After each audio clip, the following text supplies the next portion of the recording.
Hey guys, what's up? I finally made it.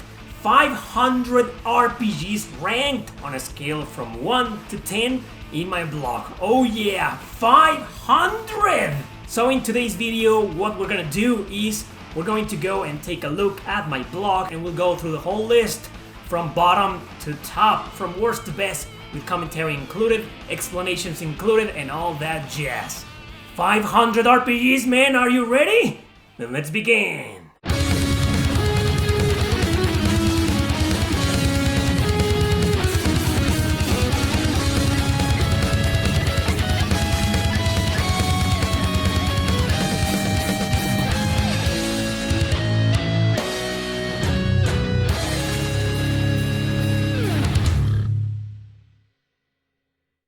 Alright everybody, we're going to start this. This is how it looks in my blog. It's a little bit pixelated, this image that I have here, because I have the blog zoomed in as much as I can so you can see the scores crystal clear. Now, as of the making of this video, I have ranked exactly 500 RPGs. More will be added in the future. There are some that I just don't know how I feel about yet, or some that I need to put more hours or maybe finish one day, and of course some that I haven't even played. Okay, so how this works, there's a disclaimer here. If you want to check out my blog, right now it's zoomed in, my camera is blocking the view, so I'll just read this for you. I score on a scale from 1 to 10, the story, the music, the gameplay, the battle system, and the graphics. Oh yeah, I separate the battle system from the graphics. And in fact, I'm going to show you an example right now on how this is done, so you get an idea on how considerate I am of every single category that I just explained to you.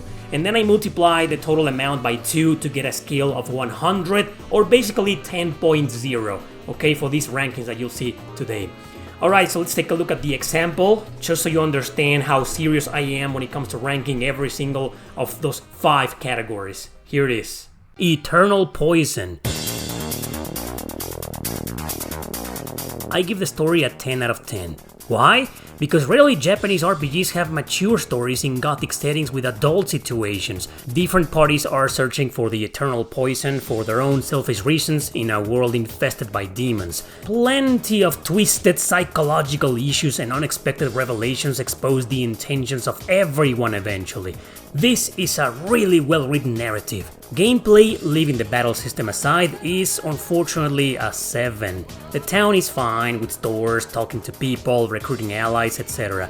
But advancing through the maps can be frustrating and long. Often you fight 2 stages in a row with no way to return to town, and there are different routes that can lock you up in a bad ending, without you knowing until you get there after several other maps.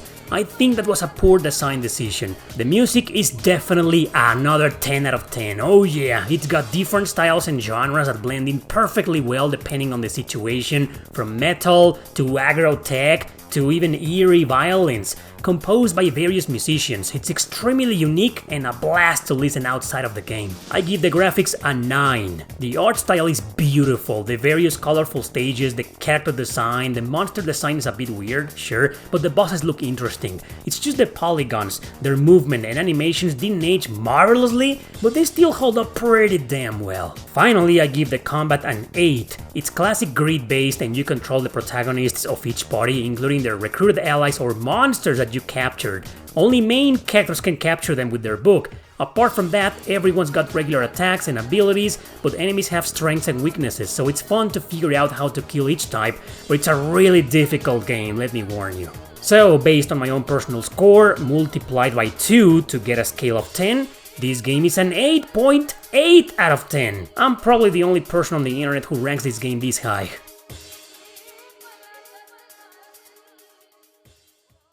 Alright everybody, now that you've seen that, ooh, look at all of these games. Yeah, let's go real fast to get to the very bottom of the screen and start with the lowest ranked RPGs. Okay, so here we go. The lowest ranked RPG is Virtual Highlight on the Sega Saturn. It's freaking terrible. Now, why is 5 the lowest score in my blog? That's because I kind of want to give some of these games a chance when it comes to graphics and music and other areas. Like, I'm trying to be as fair as I can. But I don't want to see like number 1s or 2s or 3s, you know, that's like really low.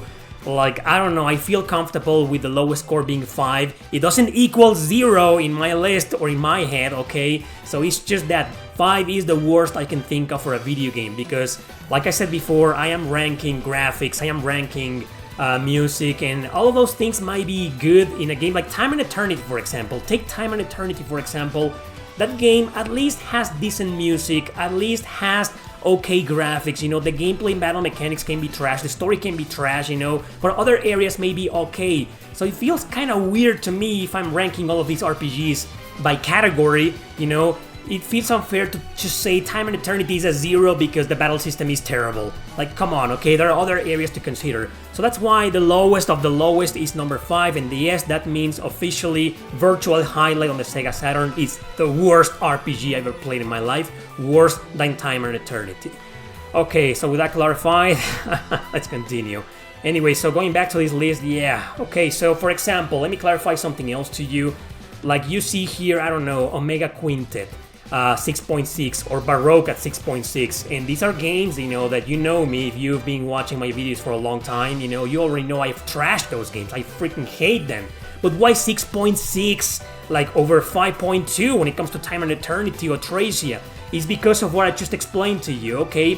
So you see, I'm trying to be as objective as I can with these scores, where most reviewers out there will just be like, oh yeah, Quest 64 is freaking trash and it's a 2 out of 10. Like, come on, man, okay? Maybe in terms of gameplay mechanics, maybe in terms of battle system, a game is trash, or in terms of story, or in terms of, like, music or graphics, it's pretty damn decent. And there's also others like Monster Hunter Freedom that I don't hate, I don't think it's bad, it's just I played it and I couldn't get into it. I think Etrian Odyssey is around this area too, you know.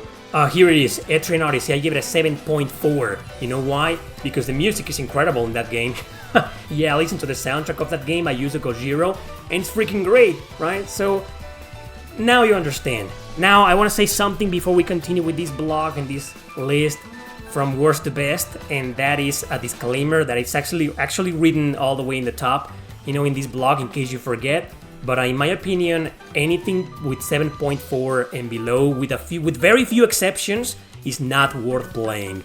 For me, to give it an okay, it's gotta have at least 7.6, okay? All the games, most of the games on 7.4 are not worth playing, or I just don't like them. Like Etrian Odyssey is an exception, it might be worth playing if you like dungeon crawlers in first person, but I don't like it, okay? But there are others like Range Point on the NES, that's a fan-translated RPG that never left Japan. I don't recommend it, okay? I don't think it's a great game, I don't think it's good, I don't think it's terrible. Terrible is like, you know, 5. It's 5.8 and below. These 10? Are they 10? 1, 2, 3, 4, 5, 6, 7, 8, 9, 10, 11. Okay, so these 11 games are like the bottom of the barrel. Freaking terrible. But Miracle Warriors, Shining Soul, In the Way of the Ninja, those are like, they're bad. They're bad games, but they're not abysmal. Okay, but yeah, 7.4 and below means to me like the game it might be okay, it might be good or playable or average or decent, but it's not recommended, or it's decent but with full of problems. Like for example, Lufia and the Fortress of Doom, I give it a 7.4, that's the very first Lufia. That's not something I recommend because the story's fine, the music, whatever, but the gameplay mechanics, you know, it's kind of bad, the battle system is bad. So, okay, it's playable, it's still decent, you know, but I don't recommend it because it's just full of problems. And other games are also full of problems, like 7.8 or 8 even, but those are problems that I can handle, and so I can recommend the game. And yes, you've noticed, Final Fantasy 16 is here. I just think it's a game that for the first half it's awesome and the second half is just bad. It's bad. I do not recommend Final Fantasy 16. Yeah, but I don't think it's a bad game. You know, if you focus on the gameplay, ignore the story with all of its horrible agendas, you know, it's playable, it's enjoyable at least, so it's not bad. But yeah, you're probably wondering at this point, so what are the 7.4 game RPGs that you do recommend? Maybe go and watch all of my videos, you know, you might find me recommending maybe Eternal Eyes in a video or two, or Light Crusader, you know. Actually, Light Crusader is a game that I did review in this video that you're seeing right now with this thumbnail, 10 JRPGs that are surprisingly good. And even though it has a 7.4, I still recommend it because you know what? It's decent. It's just the graphics are like, I don't like them, and the battle system is not great. Let's leave it at that. So moving on, you got more games here, like Dark Rose Valkyrie, you know, that's like 7.6, yeah, above Final Fantasy XVI. That's gonna give some of you a heart attack. I know that. But, you know, what can I say? It's still, Dark Rose Valkyrie should be 7.4. I don't know why it's here. I might change some of these scores later on. Star Ocean's Integrity and Faithlessness, 7.6, and that's a game that I've trashed many times, but I've also defended here and there. I've always said that this game is not bad, and I still think it's kinda worth checking out. So you see the idea, right? With the explanation for the 7.6 or some of the 7.8 are like, you know, it's still good. I think 7.8 is like officially good, you know, but they still have a lot of problems.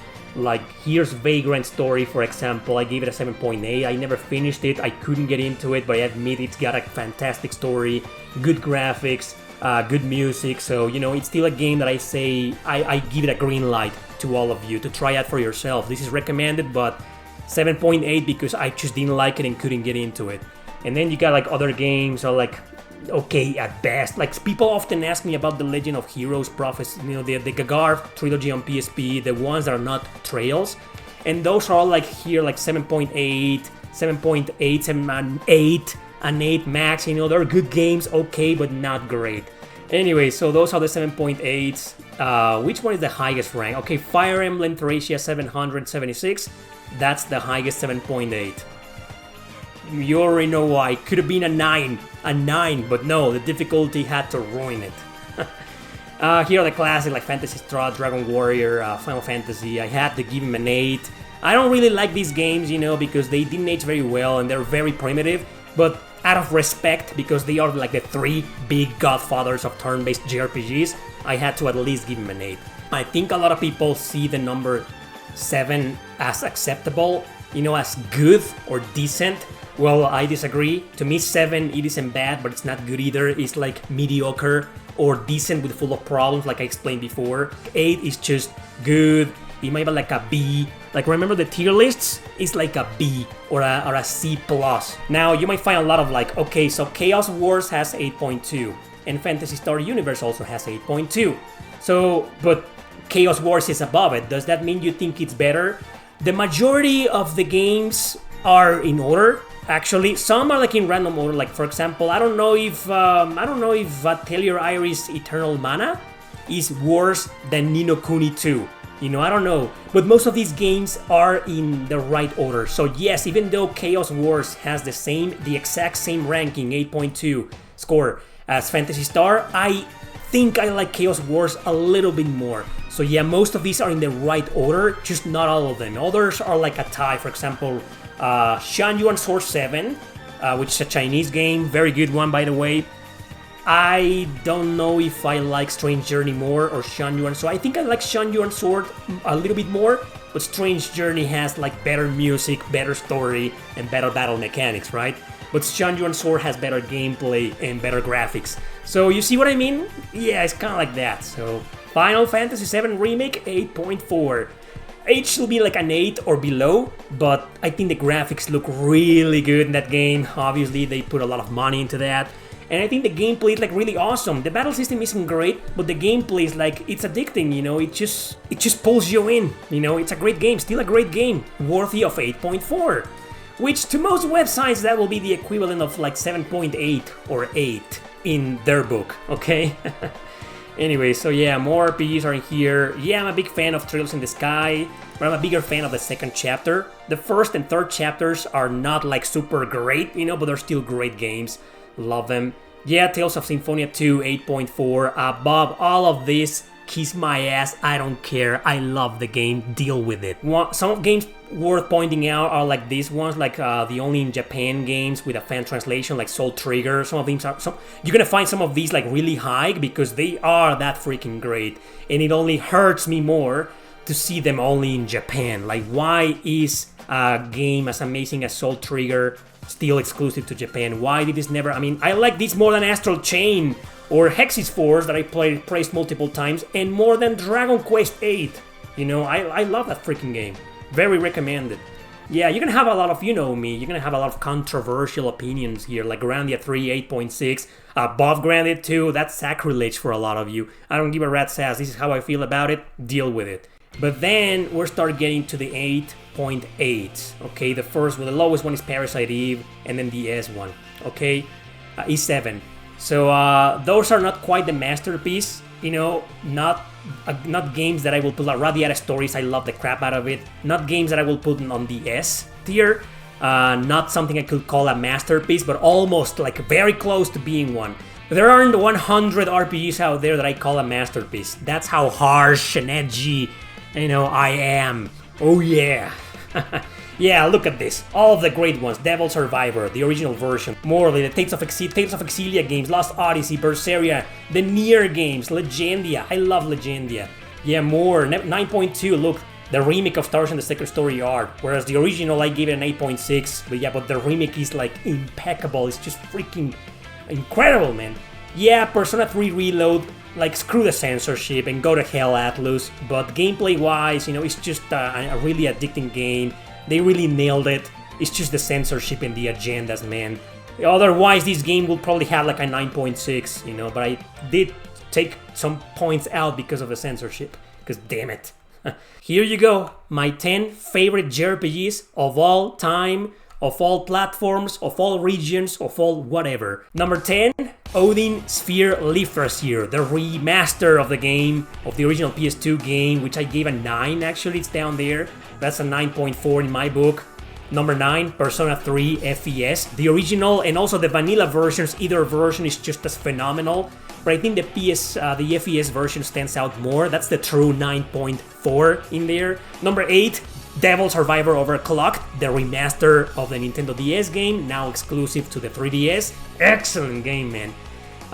Number 7, Fire Emblem The Blazing Sword, and number 6 is Fire Emblem Path of Radiance. 2 Fire Emblem games. Oh yeah, you know me, I'm a die-hard Fire Emblem fan. And now for the top 5, Final Fantasy IX. Love the heck out of that game, you know me, it's my favorite Final Fantasy, one of the first RPGs I ever played in my life. Of course it's gotta be on the top 5. Suikoden 5 is number 4, yes, I like it that much, more than Suikoden 2.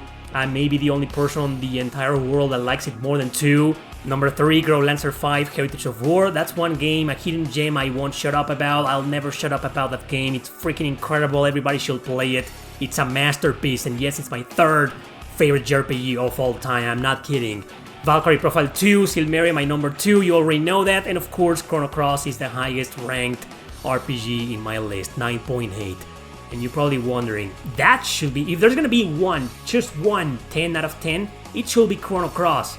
But I'm taking 1 point out because honestly the battle system is not excellent. It's like a 9. It's really, really good and I love it, but I understand it's not for everybody. So you see, I'm trying to be fair and objective here. If it was up to me, my top 10 will be nothing but 10 out of 10. So yeah, even though I gave him like a 9 point something, 6, 4, 2 and below, you can say that most of the games, the top 20 here is like my 10 out of 10. Yeah. That's it, everybody. Thank you very much for watching. I hope you enjoyed this video. Remember, there's a link to this blog in the description. So if you want to see, if you're curious about one RPG or two, just you're gonna find them here probably. And if they aren't here, remember, I haven't played them. I don't know how I feel about them. Or I need to put more hours to really rank them or finish them. That's it. Thanks for watching. Don't forget to subscribe and share this video with your friends. See you next time!